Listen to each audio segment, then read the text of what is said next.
I think when we were making the bench, we were thinking about it as if we were sitting on it. We have the intention of whoever sits on it to have this feeling of closeness with whoever they're sitting with. And also, if you add like the material to it, it's kind of interesting because the result covers most of the senses. So yeah, there's the textural aspect of it, and then you can imagine how it tastes if you're sitting on it with your coffee. So it's kind of covering all these different planes.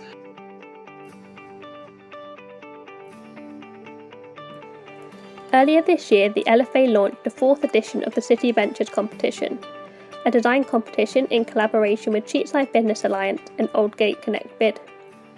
The competition looked to transform Cheapside and Aldgate streetscape with imaginative and witty takes on much-needed public seating.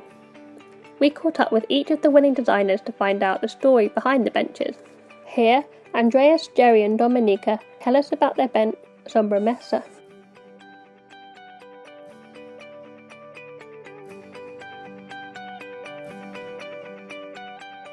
I'm Jerry. I'm Andres. And I'm Dominika. Together we are Pebble Haus. I think the three of us, we have had like a very, I suppose, deep connection with coffee. And for our lockdown, I think we were just between, jobs and trying to stay creative. I think we decided to come together and then make something in relation to coffee. And we were really interested in this sort of way of reconnecting with people that we've missed over the course of the different lockdowns that have happened last year. And the most natural way for us to address this was to meet for coffee. We're also really interested in how many stories get told over a cup of coffee or tea, whatever your preferred brew is. If you were to imagine a film shot from a perspective of a cup of coffee, you would have quite a lot of very interesting plots and storylines, and this is something that has been really sort of inspiring to us as we were designing the project. Adding on top of all of that, it's this whole thing of in Spain and in Latin America, like sitting down and having a cup of coffee, like especially sitting out in the streets. I was discussing with Andy yesterday that benches are so ingrained in like Hispanic culture, like everywhere you go in Spain, there's just a bench everywhere. We also thought that was quite a meaningful aspect of this project, and let alone the fact that, I'm from Colombia and we make coffee, so does Peru. So there's like all these different layers that just matched up perfectly, and we were like, yeah, this is it. This feels right. I would say that our bench is not a bench, but a stimuli. It's a object that bridges people to reconnect. Instead of the bench being the primary function, having the primary function of sitting on it, we thought of it as, what does bench mean? Like, rather than as a functional instrument, we were like, okay, but what does a bench actually mean in our culture or in how we connect with other people?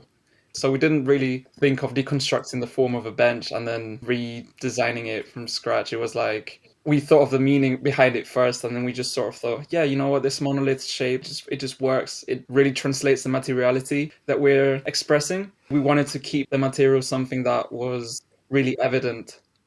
We sort of wanted to embody the material within the monolith of the piece of furniture that we're making, the bench, in order to first and foremost reflect the concept in numerous different layers, not only the social but also the material. We've done around 20 different material samples to understand how brittle does the material get proportionately to the amount of coffee grounds that is used within it. And we experiment with different mixtures, either sort of mixing the dry coffee beans with the jesmonite, or using the coffee brew, which is made of leftover coffee beans from the local coffee shops. We were just really fascinated with the whole process. And it's also addressing the context of the location of the bench as well. Placed in front of the stock exchange where coffee was sold for the first time in the UK, and since then it kind of spread around the whole country.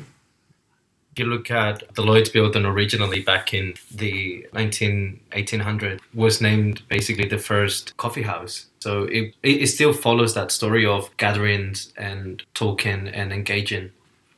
We have always been heavily inspired by the area, by Cheapside and by Aldgate, because we have actually met, like all three of us, on different walks that we used to do around London, just strolling through the whole city, just witnessing the different spectacle of life London has to offer. And time and again, we always come back to Cheapside because it's just such a magnetizing area. I think when we were making the bench, we were thinking about it as if we were sitting on it. We have the intention of whoever sits on it to have this feeling of closeness with whoever they're sitting with. And also, if you add like the material to it, it's kind of interesting because the result covers most of the senses. So yet there's the textural aspect of it, and then you can imagine how it tastes if you're sitting on it with your coffee. So it's kind of covering all these different planes. I think we want to take into account that idea of invitation and engaging and reconnect more than anything. You've been listening to Building Sound. If you've enjoyed this episode and would like to hear more of our recent conversation, search for Building Sound on Apple Podcasts, Spotify, or wherever you find your favourite podcast.